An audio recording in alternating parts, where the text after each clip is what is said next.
sur moi. Merci Seigneur. Le sceau de l'alliance avec Jésus est sur moi. Salutations à tous, bienvenue sur notre chaîne YouTube 3M Christian Community TV. Vous êtes en train de suivre notre mission Society and Me ou encore la société et moi. Notre sujet d'aujourd'hui, c'est sur les relations abusives dans les communautés chrétiennes. Alors, avant de commencer, juste un rappel, comme toujours, on veut un espace de partage rempli de respect et d'amour. On peut être en désaccord sans pour autant s'insulter, sans pour autant s'attaquer, que ce soit personnellement ou subtilement. Alors, nous voulons que vous puissiez penser à cela avant de faire un commentaire. Alors, cela étant dit, je nous rappelle de vous abonner pour ne pas manquer nos discussions mensuelles, mais aussi nos partages hebdomadaires. Alors, sans plus tarder, je veux dire merci à nos invités, nos panélistes, d'avoir accepté de participer à cette discussion, de venir donner leurs opinions. Et vous aussi à la maison, vous pourriez commenter et chacun pourrait se faire le plaisir de répondre, mais aussi de partager, pourquoi pas. Alors, nous allons commencer. Alors, la première question, elle est un peu générale. On veut savoir, est-ce que les communautés, pas forcément chrétiennes, les communautés d'une foi donnée, dans une religion donnée, les communautés religieuses ne sont-elles pas à l'origine de nombreux abus au nom de la religion? Alors, je vais commencer avec Kafoui, en commentaire. Bon, c'est une très bonne question et puis je pense que c'est une question d'actualité parce que je vais parler dans le contexte canadien, surtout le fait qu'ils ont découvert il y a quelques temps les unmarked graves, des enfants qui partaient dans les écoles résidentielles, et ça a mené sur le devant du média l'abus des prêtres envers ces enfants-là. Donc, je pense que, je ne sais pas si je réponds à ta question, mais pour revenir, je pense que la religion, quand même, a été, en tout cas dans le passé, peut-être c'est toujours d'actualité dans le passé, a été vraiment utilisée pour couvrir beaucoup d'abus. Surtout dans le domaine, comme ici, le domaine des écoles résidentielles. Maintenant, quand on va parler d'une manière encore plus générale, pas plus générale, mais quand on parle au niveau de la famille, effectivement, la religion peut être un outil de pression, surtout sur peut-être la femme. On est des chrétiens, on ne connaît pas le divorce, prie pour lui, prie que Dieu change son cœur, prie pour que Dieu puisse le toucher. Reste, maman, souffre seulement, ça va aller. Même Jésus a souffert sur la croix. Donc, ce genre de pensée là, de commentaires que beaucoup de pasteurs en Afrique, même peut-être ici encore, utilisent pour maintenir les femmes ou encore l'homme, parce qu'il y a aussi la violence de côté de l'homme, mais qui n'est pas aussi répandue que celle de la femme, mais ça existe pour pour continuer l'abus dans le mariage. Pasteur John. Les abus sont là, que ce soit du côté de la religion ou en dehors du cercle religieux. Et d'abord, par définition, ça s'appelle abus parce qu'il y a une loi, il y a des limites. Et c'est ce qui fait que quand on va en dehors de ces limites-là, ça s'appelle abus. Au niveau de la religion, nous avons connu depuis le monde est monde, jusqu'aujourd'hui, ça n'a jamais cessé. Ça existe. Et dans toutes les traditions du monde, ces abus existent. J'ai connu un ami, mais qui était un peu plus âgé que moi, qui a tué sa femme avec marteau. Et le blâme était parti à l'église. Pourquoi? Parce que quand on demandait la séparation, l'église a dit qu'il ne faut pas que L'homme, c'est pas ce que Dieu a uni. Et les enfants, le jour du deuil, disaient, aujourd'hui on est resté orphelin de mère à cause de l'église. Et notre papa va en prison à vie. Donc on vient de manquer. On ne sait pas quelle notre position par rapport à l'église ou à la religion. Alors vous voyez combien de fois quand les gens sont dans l'ignorance peuvent porter d'abus jusqu'à la mort. Et certains le font parce que j'ai difficile à dire le mot qu'il ne faut pas. Ils sont démoniaques. Ils sont vraiment démoniaques. Et ils savent ce qu'ils sont en train de faire. Et il le faut dans l'arrogance. Et ce qui est triste. Mais c'est ça notre société. La réalité, hein. Jean-René. C'est quoi pour la question? La question en réalité, les communautés religieuses, peu importe la foi, ne sont-elles pas à l'origine des nombreux abus au nom de la religion? Je dirais pas à l'origine, parce qu'à l'origine, c'est les hommes et les femmes dans la société en général. Mais ce qui est vrai, c'est qu'il y a une certaine tendance, il y a une certaine, en anglais le mot est même de propensity, au nom de l'aspect de la réhabilitation, au nom de la miséricorde, au nom il faut donner la chance aux gens, au nom il faut pas condamner les pécheurs entre guillemets, lui donner des chances. Je pense que il y a beaucoup d'abus, comme la sœur Café a dit, beaucoup d'abus qui ont été couverts par rapport à cela. Donc, juste pour résumer, et aussi, on voit aussi qu'il y a plusieurs prédateurs, comme moi j'aime les appeler, plusieurs prédateurs, des prédateurs. On l'a vu même, bon, on les connaît par exemple, comme c'est l'église catholique, entre guillemets, donc on voit beaucoup de prédateurs, ils sont allés se réfugier dans le pastorat, ils veulent devenir de prêtres et tout comme ça, mais ils avaient d'autres idées. On voit aussi dans les églises, il y a des gens à l'extérieur qui viennent avec leur mentalité de prédation et ils viennent se faufiler là où ils savent qu'il y aura le bénéfice du doute, il y aura un peu ces largesses-là. Donc malheureusement, c'est comme s'ils trouvent un véhicule pour pouvoir exprimer leur prédation. Ah, je sais que tu... Donc c'est ça. Donc en fait, ils utilisent ça. Donc juste pour résumer, c'est pas plus à l'église qu'ailleurs, mais c'est sûr qu'avec les attributs de l'église par rapport aux largesses, par rapport au pardon et tout ça, fait en sorte que on laisse plus des marges de manœuvre à ces comportements-là au lieu de vraiment bien borner ces genres de comportements. Merci. Maman Cathy, est-ce que tu peux répondre à notre question que nous venons de poser par rapport aux communautés religieuses, est-ce qu'elles ne sont pas à l'origine de ces abus-là ou non de la religion? Et après, si tu peux... parle-nous d'abord de ton point de vue par rapport à cela. Dire que les violences, relations malsaines comme abusives, ça n'a rien à voir avec la religion seulement. C'est toute la communauté en général. Sauf que dans la communauté chrétienne, c'est caché. C'est vraiment caché. Je pense que c'est maintenant que les gens ont commencé à comprendre, commencé à dévoiler ça. Mais avant, quand tu mélanges et la culture et la religion, ça étouffait. Beaucoup d'abus se sont passés, mais à cause de la société, de la culture, les gens n'en parlaient pas. Mais je crois que maintenant, ça commence à se dévoiler. Et ça se fait d'une façon...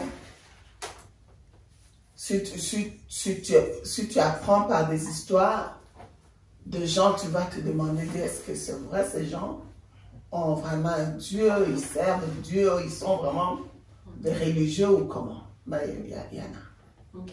Mais si je peux lancer une question comme ça, Kafoui, la question va être pour toi. Maman Cathy a dit que oui, maintenant les gens commencent à en parler, à dénoncer tous ces abus-là, mais quand ces gens-là dénoncent, on voit, pour ne pas citer les noms, des gens qui se disent chrétiens, mais qui, quand les oppressés, hein, quand ils essayent de parler de ce qui leur est arrivé ou de ce qui leur arrive, la communauté chrétienne, même, on le voit, hein, même avec les sectes, on le voit avec les musulmans, avec les crimes d'honneur et tout ça là, les communautés s'arrangent pour défendre l'abuseur. Mais ça donne aucun courage aux abusés de venir parler. Exactement. Et le truc, c'est que c'est vraiment le fait que la religion... Bon, moi, je vais citer vraiment un exemple. Par exemple, au Canada, ici, avec la découverte des corps encore, et il y a eu toute cette indignation de la part de la population. Et encore, on voit la difficulté de l'Église de reconnaître ses propres crimes, parce qu'il y a déjà cette base de followers, là, si on peut dire, si je peux dire cette base de followers qui croient en ce qui... C'est drôle, oui, les followers qui croient en... Voilà, les followers qui croient en la...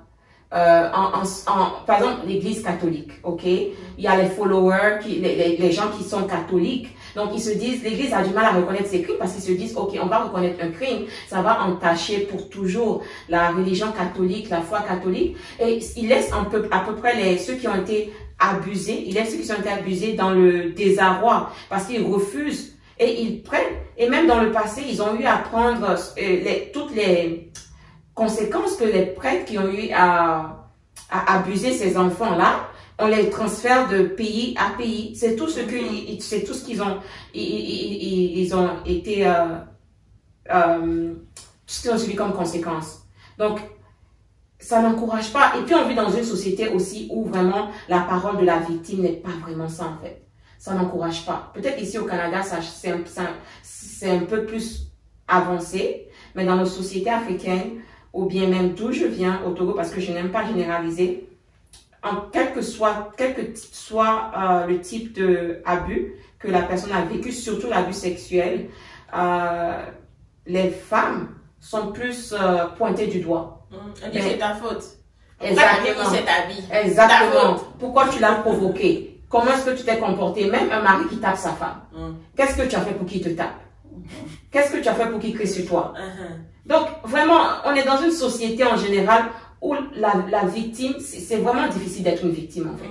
C'est vraiment difficile d'être une victime. Et vous voyez qu'il y a beaucoup de victimes qui n'aiment pas prendre la parole, qui n'aiment pas libérer la parole parce que, est-ce qu'on va me croire? Parce qu'en tant que victime, si on ne me croit pas, qu'est-ce qui me reste?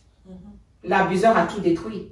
Et c'est malheureusement ce qui se passe avec les populations indigènes ici parce que on les donne la parole, mais on refuse de reconnaître qu'on les a fait du mal. L'Église refuse de reconnaître ça. Donc, ici, on parle plus des catholiques et tout ça là, mais c'est pas pour les pointer du doigt. Exactement. Hein, ça se passe dans plusieurs autres religions. Exactement. Oui, en tout cas, maman Cathy, je reviens avec toi. Est-ce que tu peux nous dire en 2-3 minutes ton expérience à toi, personnelle, par rapport aux abus et après, on va essayer d'en parler un peu plus. Très bien, merci beaucoup. Ouais, j'étais vraiment dans une relation abusive et je me demandais, mais pourquoi tout ça? Et j'avais du mal, c'est comme je viens de le dire, quand tu regardes la communauté dans laquelle tu vis, tu regardes la position spirituelle, tu es pasteur, ton mari est pasteur, tu essaies d'oublier ton ego, parce que tu sais que si je dis, c'est sa réputation qui sera entamée. Donc, tu essaies de couvrir cette réputation-là. Tu essaies aussi, tu as peur aussi en toi, parce que personne ne va te croire. Et surtout, quand un abuseur est une personne qui, de dehors, est vraiment très doux, tout le monde, il a la facilité de parler avec les gens, cette douceur-là, et toi tu es qualifié de la personne qui est ouverte, qui parle, c'est difficile qu'on croie que c'est toi, que tu es dans une relation abusive. J'ai fait presque plus de 10 ans dans une relation abusive et toujours le même comportement. Je vais prier. Je vais prier pour lui, je sais que le Seigneur va agir. Et sometimes, tu regardes un peu ton passé, tu dis, oh, certainement, je suis en train de payer le péché de ma jeunesse. Donc, je suis en train de payer ce que j'ai fait avant, parce que moi et mon mari, on était de best friends. Et il a vu comment, quand j'étais jeune, j'étais turbulente, j'aimais la vie, j'aimais les boîtes de nuit, j'avais des copains, pas un copain, des copains. Et il voyait un peu ça, avant qu'il ne se prononce, moi je lui disais tout. Et c'était comme ça, il dit, oh toi tu as fait la vie, moi je n'ai pas eu le temps de faire la vie. Bon, ce sont des raisons bidons. Parce que je pense que quand tu viens en Christ, tu deviens une nouvelle créature. C'est-à-dire, moi je ne peux plus, d'ailleurs je regrette la vie que j'ai menée avant. Mais quelqu'un dire que je n'ai pas fait la vie, c'est le moment. Au dehors, tu tu t'habilles comme un agneau. Non, c'était un peu ça. C'était et surtout la violence, l'abus émotionnel est la plus difficile. Parce que le physique, ça se voit, mais émotionnel, quelqu'un qui te fait montrer que tu ne vaux rien, que tu n'es rien. Et ça peut vraiment assombrir même ton self-esteem. Tu peux être, deux fois, je me mettais dans le miroir et je regardais, j'ai dit, ok, qu'est-ce qui a changé à moi? C'est ce type qui m'aimait, qui m'appelait chérie à moto, qui m'appelait bébé maintenant. Je ne peux pas marcher avec lui, on ne peut pas entrer dans une fête ensemble, on ne peut pas se toucher à la main comme on le faisait avant. C'était bizarre. Jusqu'à telle enseigne que je ne voulais même pas dénoncer. C'est quand ma petite soeur, parce que celle qui est venue après moi a été tuée par son mari avec une machette. C'est-à-dire un coup froid avec une machette ici au cou. Elle est morte sur place. Et c'est ça moi qui m'est arrivé. J'ai dit, oh mon Dieu, mais moi je risque de me retrouver comme ça. Et c'est comme ça que j'avais vraiment pris la décision de dénoncer. Mais quand j'ai dénoncé, je ne suis pas allée raconter dans la communauté. Je parlais au pasteur. Je parlais d'abord au board de l'église. Et comme rien ne se faisait, j'ai dû parler aux autorités, pas autorités, je ne veux pas dire autorités spirituelles, mais aux gens qui étaient au-dessus de nous. Et c'est un peu ça. Mais ce qui me poussa à ne pas les dire, à ne pas dénoncer, c'est justement la culture. Et surtout comme les nouveaux arrivants, et que tu as cette femme qui s'est intégrée facilement, qui a un bon travail, qui a un bon salaire, directement, ça sera parce qu'elle a un bon travail. Parce qu'elle a maintenant des connexions. Donc les gens ne vont pas comprendre. Mais je remercie le Seigneur que j'ai pu finalement dénoncer. By the way, je n'avais même pas le courage de dénoncer. Ce sont mes enfants. Mes enfants qui ont intervenu, qui ont dit, tu ne peux pas continuer dans cette relation, nous ne voulons pas te perdre. C'est comme ça que j'ai eu le courage. Mais je vous dis, tu te retrouves dans une relation abusive, c'est comme dans un cercle. On appelle ça, oui, c'est un cercle. Vicious circle. Yeah. Ça tourne. C'est quelque chose que tu vas faire qui va bouillonner et puis il va dire c'est ta faute. Et puis ça va escalader et puis l'action va se passer. Et puis quand l'action se passe, c'est maintenant que l'abuseur va te dire c'est de ta faute. C'est parce que tu réponds à toute chose. Parce que tu n'as pas fait ça. tu m'as poussé à faire ceci, tu travailles trop, tu n'as pas le temps pour moi. Donc, il y a pas d'acceptation des responsabilités. Donc, non, je reconnais que j'ai mal agi, mais c'est toi. Et puis après, tu sais, je t'aime, I love you, et puis on vient, c'est un peu honeymoon, et puis après honeymoon et encore. Donc, c'était un cercle difficile d'y quitter. Comme dans votre cas, vous avez dit c'était les enfants, mais je vois tout le monde essaye de parler que des abus entre conjoints, mais il y a aussi des abus qui se fait aux enfants aussi. Ouais. On dit, oh ben oui, toi en tant que chrétien, tu dois pas faire ci, tu dois pas faire ci, c'est une chose. Mais après, commencer à oppresser les enfants aussi par rapport à cela, ben, c'est aussi une autre difficulté, c'est aussi un autre abus qui se fait, ben oui, parce que nous sommes des chrétiens, on doit faire ça, par exemple. Pasteur John, si tu peux nous dire qu'est-ce que vous pensez par rapport à ça? Je veux qu'on puisse sortir aussi du point de vue que seulement les abus dans les communautés chrétiennes, c'est seulement entre les conjoints, mais ça peut aussi être entre ces leaders-là avec leur... comment on appelle ça? Quoi? Est-ce que c'est des brebis? Ok. Et aussi, ça peut être entre vous, hein, les frères et sœurs, entre vous, les gens qui êtes dans la communauté. Des fois, il y a les calomnies, il y a des médisances et tout ça là. Comme maman Cathy a dit, elle, son élément déclencheur, c'était les enfants.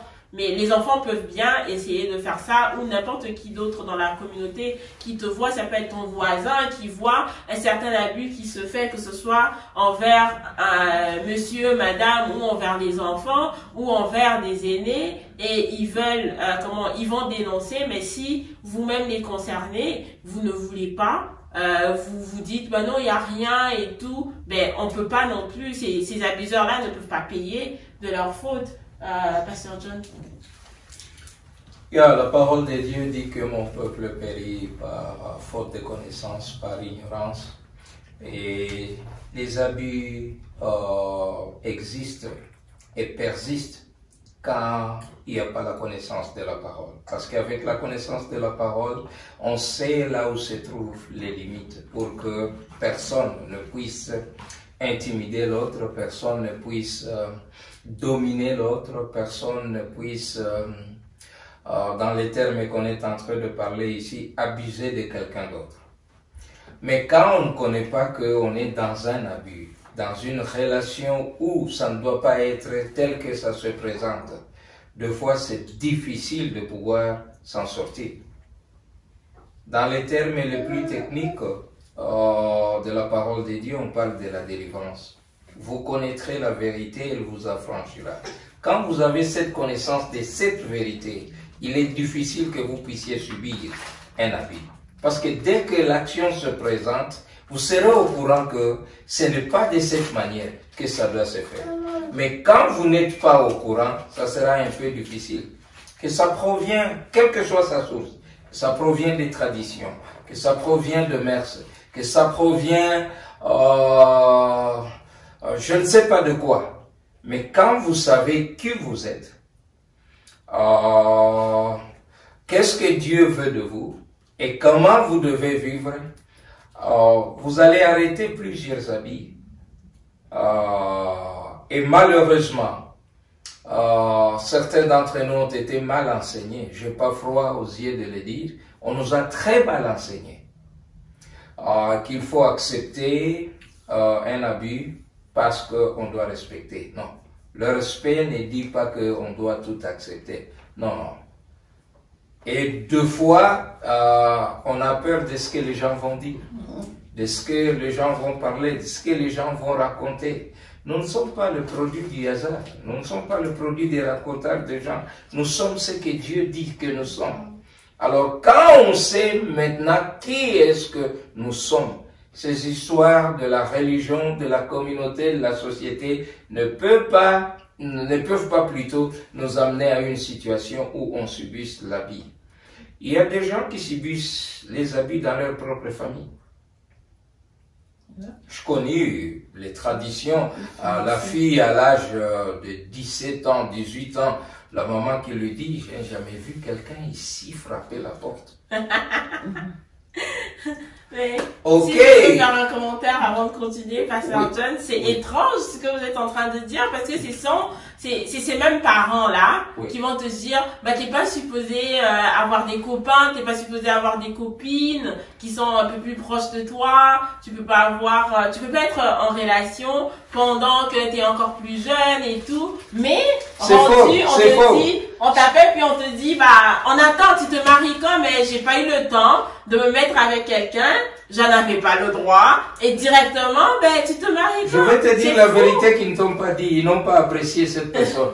Quand ils apprécient, elles sont, nos mamans surtout, elles sont silencieuses. Elles attendent que tu viennes ouvertement, officiellement leur dire. Mais quand elles apprécient, elles disent, je n'aime pas ce genre de relations, tu vois. Et il faut, à ton âge là, il faut pas avoir. Et tu dois d'abord étudier, tu dois d'abord, sache que la relation n'est pas appréciée, vous voulez?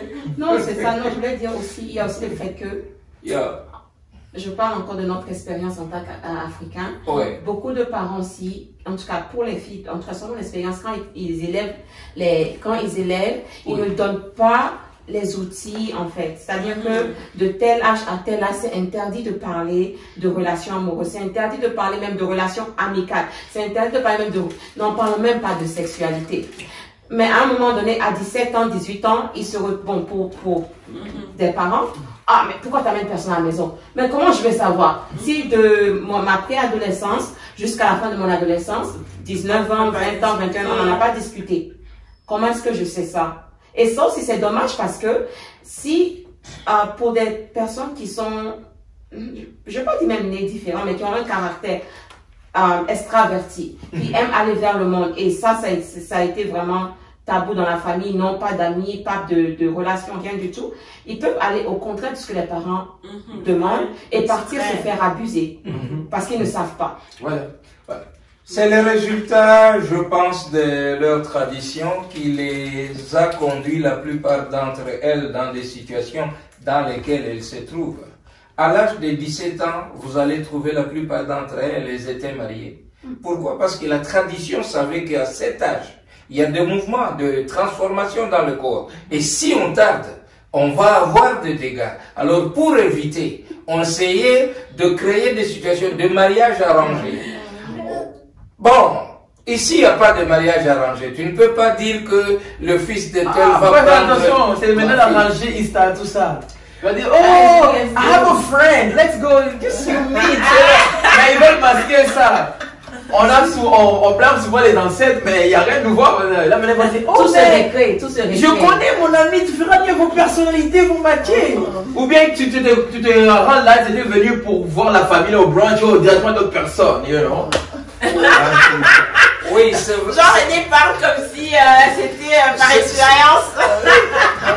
C'est vrai. Parle de qui, des mamans qui C'est vrai ce que vous dites. Nous en parlons quand nous touchons sur le point de savoir les raisons qui font à ce que les gens entrent dans le mariage. Est-ce que la pression des amis, la pression de la famille, est-ce que c'est quelqu'un qui admire la fille ou le garçon, est-ce qu'on est en train de rechercher la réputation de la famille où on va, où on veut aller, toutes ces choses. Et je l'ai dit, marcher le mot, 80% des chrétiens se sont mariés par de fausses raisons. Oui. 80%. Et c'est vraiment dommage parce que en tant que chrétien, avant qu'on se marie, on est supposé prendre des cours de, comment ils appellent ça? Counseling. Voilà, counseling. Oui. Mais on prend le cours de counseling et puis après on se retrouve dans le foyer, on se regarde. Ouais. Quand il y a des problèmes, les gens ils écoutent pas, hein. C'est comme ils sont tellement pressés avec ça devient une formalité avec la fête, la cérémonie qui se fait, mais ils ne consomment pas comme ils écoutent pas tous les conseils qu'on peut donner, comment vous pouvez pallier aux problèmes qui peuvent arriver. Mais en tout cas, c'est déjà le temps pour notre rubrique Que dit la Bible. Alors nous vous revenons juste après. Alors, Pasteur John, aujourd'hui, notre question sur la Bible va être un peu différente. on aimerait, comme on sait que dans le cas du christianisme, les abus ne sont pas cautionnés, ça c'est clair, mais il y a beaucoup de gens qui utilisent les exemples de la Bible pour abuser les gens ou bien pour demander la merci comme pour les abus qui se font, il faut pardonner, il faut aussi, c'est pas grave, il faut prier, il faut ceci, il faut cela, mais c'est ça qui mène à ce que beaucoup de gens ils disent que le christianisme est une religion qui est très toxique, c'est une religion qui est contre les femmes, qui est contre les enfants, c'est une religion remplie des abus. Alors, quel est votre commentaire par rapport à cela? Et puis, si vous pourriez aussi résumer ce que vous étiez en train de nous dire un peu plus tôt. Très bonne question. La première des choses que les gens doivent savoir, il ne faut pas céder aux intimidations au nom du Christ. Que personne ne vienne vous dire « la Bible a dit, la Bible fait ceci ou cela ». Vérifiez le contexte, l'interprétation. Les gens prennent des textes, des versets, hors du contexte, pour en faire des prétextes et trouver des synthèses. C'est la malignité. La malignité vient du diable, l'intelligence vient de Dieu. Ils sont malins, mais ils ne sont pas intelligents parce que, anyway, à un certain moment, ils vont rendre compte de tout ce qu'ils sont en train de faire. Ils sont responsables de leurs faits. Ils savent qu'ils sont en train de tromper au nom de Jésus. Deuxième chose, évitez de mélanger le christianisme et la religion dite chrétienne. Il n'y a pas une religion que la Bible nous parle dite chrétienne. La religion bonne et sans tache que la Bible nous parle, c'est dans 1 Jacques, chapitre 1er, à partir du verset 27, qui consiste à visiter le malade, consulter les orphelins, faire de bons actes. Le christianisme, c'est un mode de vie. Alors, quand quelqu'un se comporte déjà mal, il n'est pas chrétien. Comment est-ce qu'il peut prôner le christianisme quand lui-même n'est pas en ordre avec Christ? Ceux qui ont été appelés chrétiens, c'est parce qu'ils ressemblaient à leur Christ dans leur comportement, dans leur parler, dans leur manière de vivre. Et une chose, que quelqu'un ne vienne pas te présenter chez vous, je suis chrétien. Les chrétiens ne se sont jamais présentés chrétiens. Et ici, pour la discipline, en terminant, je vais dire, laisse que ces gens puissent être d'abord disciples de Christ. Le disciple a un maître. Un maître donne des instructions comme à suivre. Ces gens veulent s'appeler chrétiens. Pourquoi? Parce qu'ils veulent vivre le libertinage au nom de la liberté. Ils ne veulent pas avoir leur maître. Il faut qu'ils soient soumis à des gens. Qui est ton pasteur? Qui est ton leader? Ils ne veulent pas. Au nom de quoi? De la liberté? Ça n'existe pas. Dans la parole de Dieu, c'est la théocratie. Ce n'est pas la démocratie. Merci. Merci, Pasteur John. Pasteur John, aujourd'hui, il ne parle pas beaucoup, mais c'est qu'il dit. Oh, il y a tellement beaucoup de pics. En tout cas, Jean-René.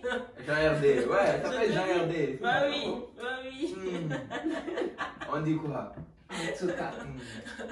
Mais Jean-RD, je viens à toi pour que tu puisses nous parler par rapport, du point de vue légal, comment est-ce qu'on peut, sans représailles, dénoncer les abus, mais aussi quelles sont les protections, les dispositions de la loi pour les victimes d'abus en général? Bon, c'est une question vaste, mais en même temps, je veux dire, protection, la loi a déjà puni déjà, ce que la fait passer, c'est vraiment de comment faciliter, de mettre des conditions qui permettent à ce que des personnes peuvent se sentir à l'aise de venir dénoncer. Parce que les lois sont là, je peux vous garantir, c'est pas les lois qui manquent, c'est pas des peines qui manquent, c'est pas des sentences qui manqueront, mais c'est, comme on dit, se sentir à l'aise d'aller dans des postes de police. Est-ce que les policiers vont nous croire? Est-ce que le policier c'est un homme? Est-ce que, donc, tous ces trucs-là, et comment je vais être accueilli. Là, maintenant, il faut aussi le dire, il y a beaucoup de travail qui a été fait. Il y a beaucoup de policiers, des enquêteurs qui sont formés dans comment on gère des plaintes, par exemple, des violences sexuelles, des violences familiales, des trucs comme ça. Il y a même la loi sur les divorces qui a été amendée par le Parlement, qui parle spécifiquement de la violence familiale, des violences domestiques et tout ça. Donc, la loi est préparée, mais c'est juste que sociétalement, il faut s'assurer de faciliter, d'aller porter plainte. C'est sûr qu'il faut aussi rappeler aux gens que le temps judiciaire est long. C'est pas précis, c'est long. Il y a une raison pourquoi, parce qu'il faut s'assurer, il faut collecter. Parce qu'il y a une chose de condamner la personne, mais aussi il faut s'assurer que lorsqu'un un procureur, excusez-moi, il réfléchit de dire que quand j'amène un dossier devant la cour, je donne plus de chances d'avoir une condamnation. J'amène pas juste pour le plaisir. Là peut être arrivé. On peut te croire, mais malheureusement, s'il n'y a pas assez de preuves pour le procureur de pouvoir assurer une condamnation de la personne, c'est difficile. Effectivement, et ce sont des questions difficiles que le procureur doit prendre. Oui, les gens ne veulent pas, ils disent, premièrement, pour que tu continues, les gens peuvent se dire, je prends la force, parce que ça prend beaucoup de force. Je prends ce courage-là. Je me surpasse pour aller dénoncer un abus qui m'est arrivé, right? J'arrive là-bas, on me dit, oui, on me croit, ou on va aller dans l'option où on te croit, on me croit, mais désolé, on n'a pas assez d'épreuves, donc je peux rien faire pour toi. Vous savez pas combien vous venez de saper l'effort de ce que la personne a fait, et on peut tomber dans des dépressions, des choses comme ça. Je suis en désaccord parce qu'il faut savoir que la justice, c'est une balance, dans le sorte que il y a un système pour s'assurer que le principe, c'est la liberté. Il y a la présomption d'innocence. Les problèmes avec ces genres de cas aussi, il y a le délai et la durée. S'il y a quelque chose qui s'est passé il y a 20 ans, il y a 30 ans, oui, on peut te croire, mais il faut collecter le preuve parce que la personne en face est présumée innocente. Mais même pas ça, souvent, ce sont des crimes, on appelle ça de proximité. On n'était pas là. On te croit. Ça, c'est la première étape. Oui, on te croit. Voilà pourquoi on récolte la preuve, on est avec toi, on t'accompagne. Mais après, c'est une autre chose de prouver ça dans une cour de justice. Et non seulement il y a le fardeau de la preuve que le procureur doit respecter hors de tout doute raisonnable. Donc, le doute profite à l'accusé parce qu'on est présumé innocent. Donc, parce qu'il faut aussi en même temps, un système doit prévenir des abus, parce qu'on ne dit pas que ça arrive souvent, mais il y a des possibilités aussi, il y a des fausses accusations. Donc, tout ça fait en sorte que le système judiciaire, le procureur, est dans une équation plus complexe que simplement la victime.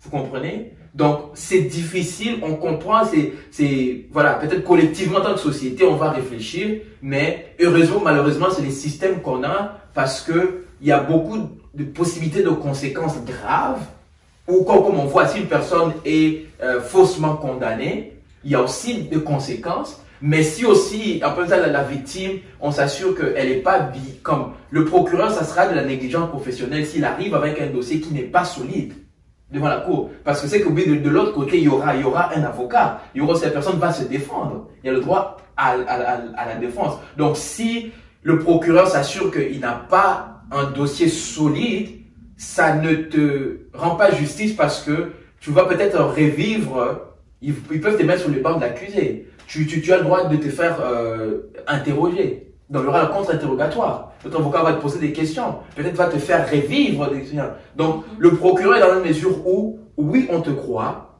Oui, on te donne raison. C'est que tu nous dis, on te croit. Mais, est-ce que c'est quelque chose qui peut être prouvé dans une cour de justice? Voilà pourquoi dans chaque système, il y a aussi comment on appelle ça, des procédures alternatives, dans le sens où il y a la justice collaborative, la justice alternative. Peut-être la victime veut seulement le closure d'autre chose, mais le fait de venir dénoncer. Donc, juste pour ça, pour conclure, pour dire que oui, dans beaucoup de trucs, il y a ce qu'on appelle les victim services. Il y a vraiment dans chaque, il y a des victim services où on va vous accompagner, on va vous offrir, s'il y a des counseling, ils vont vous diriger vers des ressources. Il il y a des victim services qui existent, ils vont vous mettre à jour par rapport au dossier, comment ça se passe. Il y a aussi souvent des victimes, si vous avez des victimes d'actes criminels, vous avez subi tout ça, il y a aussi des compensations souvent qui sont mises en place, des compensations, tout ça. Mais juste pour dire que la lenteur de la justice, la complexité ne doit pas empêcher des victimes, qui soient victimes, de venir dénoncer. Il y a des efforts qui ont été faits, tout ça. Le problème maintenant, c'est venir dénoncer et on essaie quand même d'être proactif avec ce genre des accusations.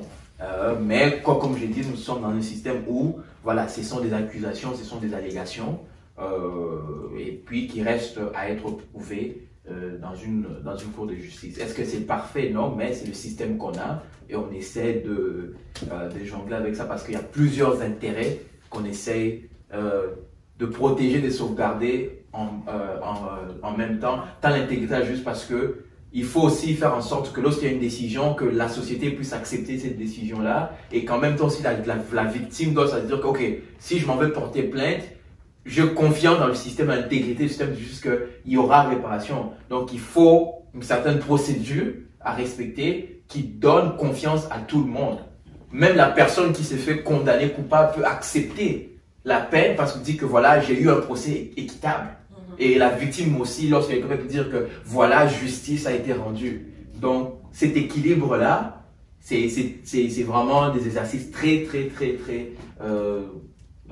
délicat, compliqué de la part de la justice. Merci beaucoup, Giardé. Kafi, je reviens à toi. Tantôt, maman Cathy, elle a parlé, quand elle parlait de son expérience à elle, brièvement, elle a dit que elle regardait beaucoup, elle se disait, mais qu'est-ce que les gens vont dire? Est-ce que au lieu que les gens puissent comprendre, avoir de la sympathie, la compassion, on dit, par rapport à ce que je suis en train de vivre, mais les gens vont commencer à me pointer du doigt, donc je ne veux pas parler. Ou bien, il y a personne qui va me croire dans la communauté, dans la communauté chrétienne, en dehors de la société. Il y a des gens qui vont pas me croire et tout ça là. Est-ce qu'on peut pas dire que le devoir est aussi à cet environnement-là d'être un peu plus ouvert d'esprit? Parce que si elle n'avait pas tous ces questionnements-là par rapport à la réaction de sa communauté, parce que des fois, on minimise ça, mais oui, je vais dénoncer, mais après, comment je vis? Donc, je dois me créer une autre vie, comme ça, je me réveille, c'est bon, c'est fini, je coupe les ponts avec tout le monde parce qu'ils sont contre moi ou parce que ils veulent, je sais pas, c'est comme si la victime souffre plus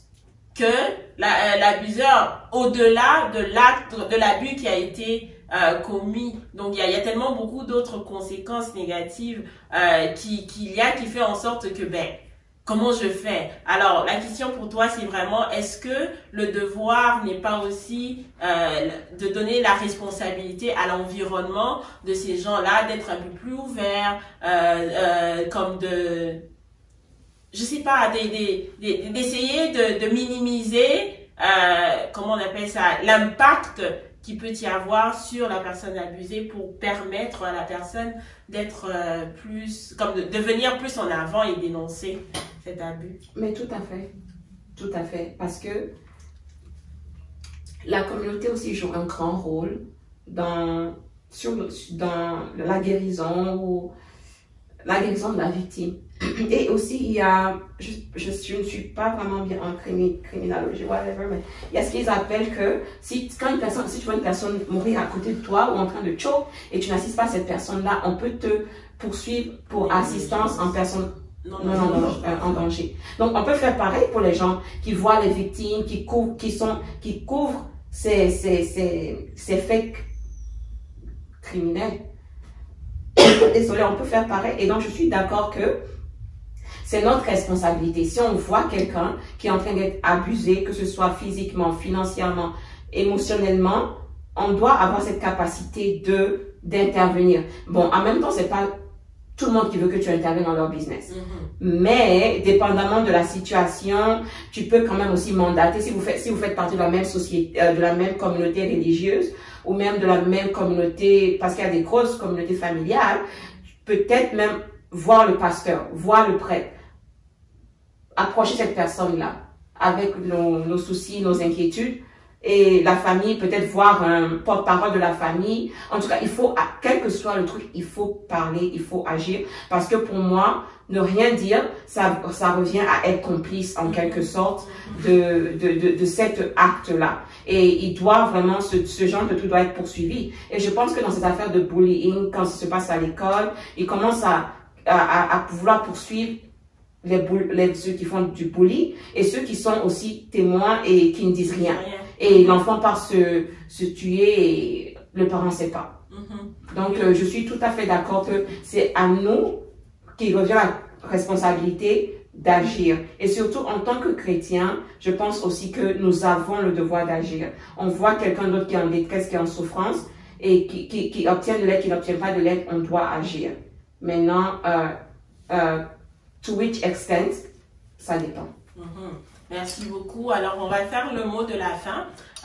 Vous pouvez nous donner vos réactions, des commentaires ou des messages, soit aux abuseurs, soit aux abusés. Comme on a vu avec maman Cathy, quand elle a donné son expérience à elle, elle a dit que c'était difficile, mais elle a eu l'élément déclencheur. Même s'il n'y avait pas cet élément déclencheur là pour lui permettre de se lever, mais il y aurait eu quelque chose qui allait faire en sorte qu'elle décide que c'est fini. Et vous voyez, maman Cathy est là. Oui, les problèmes, il y en a, ça existe, mais elle est là. Elle est bien, elle est en santé. Donc, pour dire que vous pouvez dénoncer, mais en même temps, mettez-vous en tête que la difficulté que vous êtes en train de vivre, toute la pression du fait que vous venez de dénoncer, cette oppression-là, ça va pas durer pour toute une vie. La décision vous revient à vous.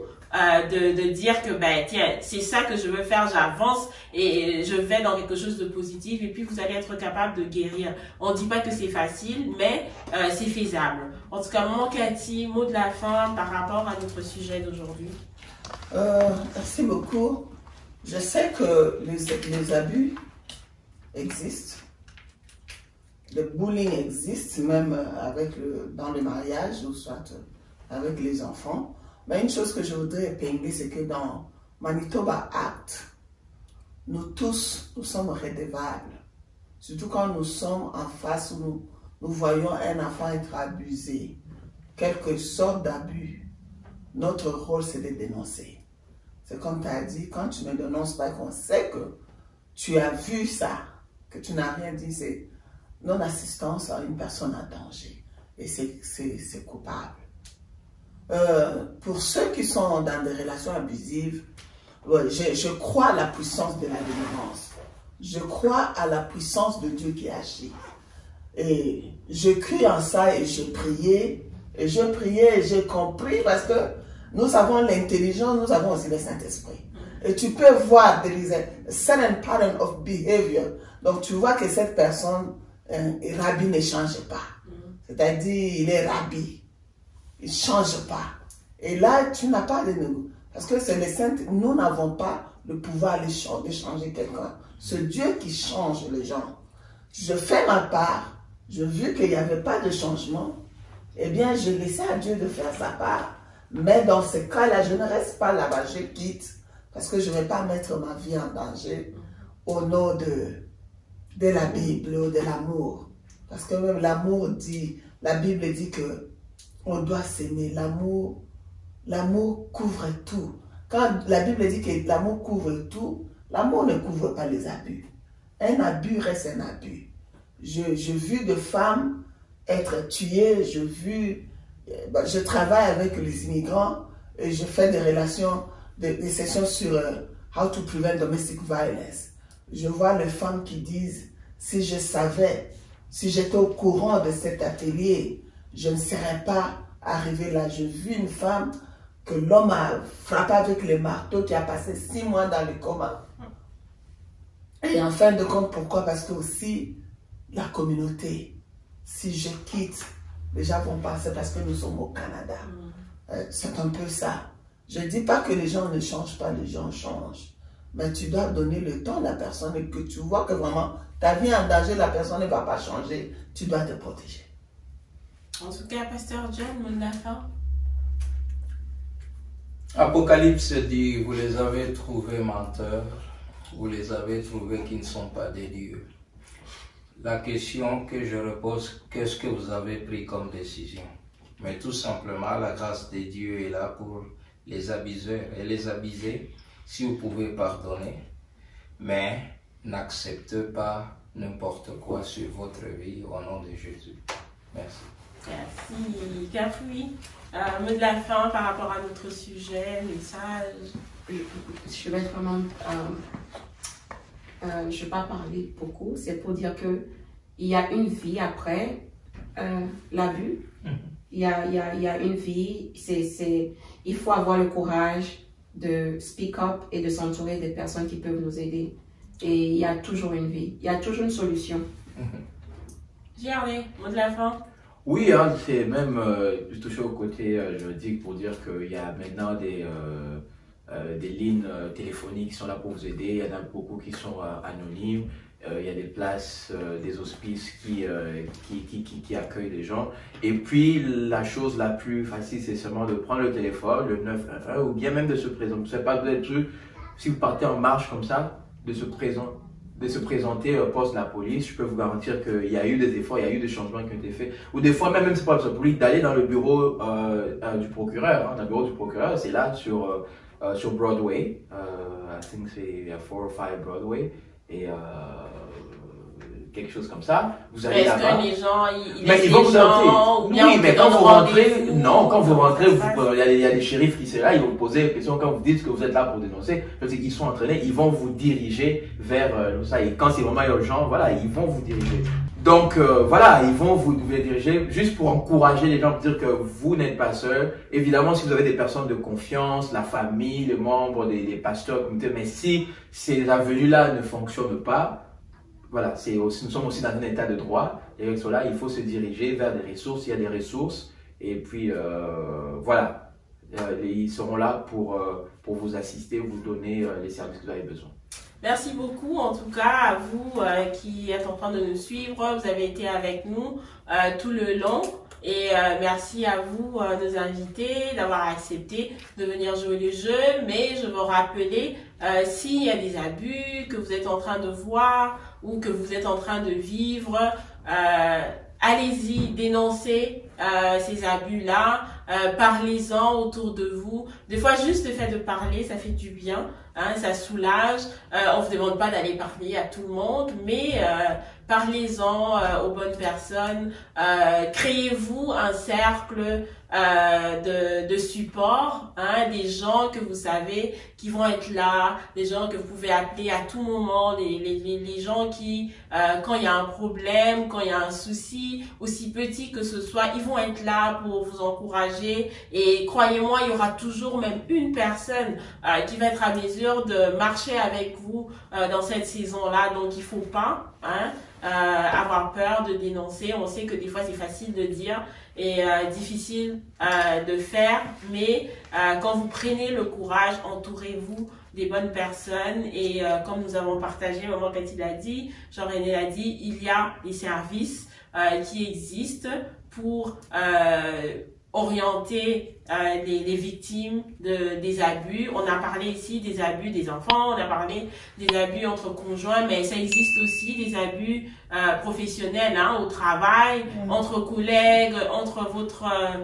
supérieur et les subalternes, entre les voisins. Il y a beaucoup de choses qui se passent. Alors n'ayez pas peur, prenez courage et sachez qu'il y a toujours la lumière au bout du tunnel. Il y a beaucoup des victimes d'abus qui se relèvent. Alors, je veux nous laisser avec nos bénédictions. Que l'Éternel nous bénisse et qu'il nous garde, que l'Éternel fasse luire sa face sur nous et qu'il nous accorde sa grâce, que l'Éternel tourne sa face vers nous et qu'il nous donne sa paix. Au revoir. Le son de l'alliance avec Jésus est sur moi. Merci Seigneur. Le son de l'alliance avec Jésus est sur moi.